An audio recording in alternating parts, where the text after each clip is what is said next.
안녕하세요. 임명기 목사입니다. 오늘은 열왕기하 12장 묵상입니다.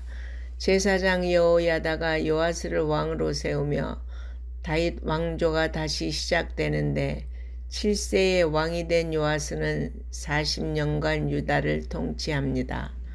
먼저 요아스는 하나님 보시기에 정직하게 행했다는 칭찬을 받았습니다. 그는 제사장 여호야다의 교훈을 받는 동안에는 하나님 보시기에 올바로 행하면서 성전을 개혁해 나갈 수 있었습니다. 그러나 솔로몬 때부터 이어진 산당을 제거하지 않았고 이 일로 부정적인 평가를 받았습니다. 공의의 하나님이 우리를 평가하실 때 사용하시는 중요한 잣대는 우리가 정직히 행했는가 하는 것입니다.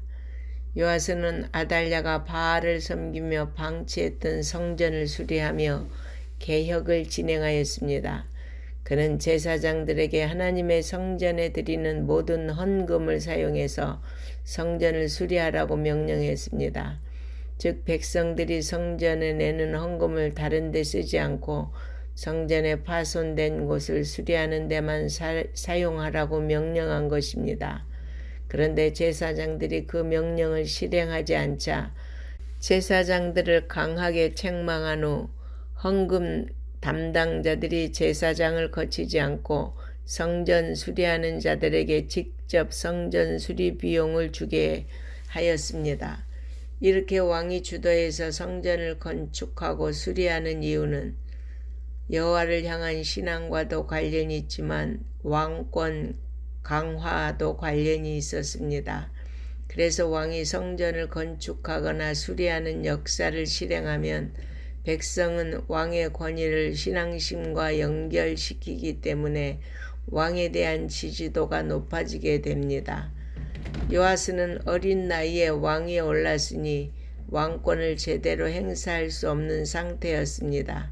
그러나 나이가 들면서 여호야다의 영향력에서 벗어나 왕으로서 왕권을 강화하려고 할 때 활용할 수 있는 가장 효과적인 수단이 바로 성전 수리였던 것입니다. 요아스는 하나님의 성전을 수리하기 위해 열성적인 모습을 보였지만 하나님이 싫어하시는 산당을 제거하지 않은 까닭에 백성들이 우상을 섬기도록 허용했습니다. 그의 신앙은 이중적이었습니다. 그는 여호야다가 지도해주는 동안에는 하나님을 섬겼지만 여호야다가 죽은 다음에는 우상 숭배를 장려했습니다. 요아스의 이러한 이중적인 믿음은 하나님께 징계받는 원인이 되었습니다. 하나님은 아람의 하사엘을 통해 요아스와 유다를 징계하셨는데 이때 요아스는 성전에 모아둔 소중한 물건을 조공으로 바칩니다. 우상을 섬기면 징계를 받게 됩니다.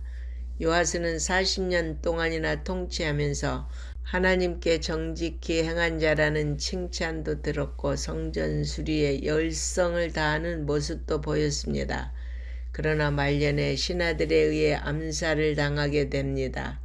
그 이유는 여호야다가 죽은 후에 아설의 상을 섬기는 등 타락의 길을 걷자 여호야다의 아들로서 당시 제사장이었던 스가랴가 잘못을 책망하자 그를 성전 뜰에서 돌로 쳐 죽이는 악을 저질렀기 때문입니다.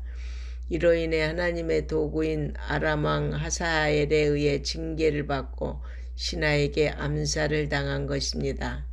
하나님의 사람은 두 마음을 품지 않아야 합니다. 하나님 대신 인간을 의지하는 신앙은 모래 위에 쌓은 성과 같습니다.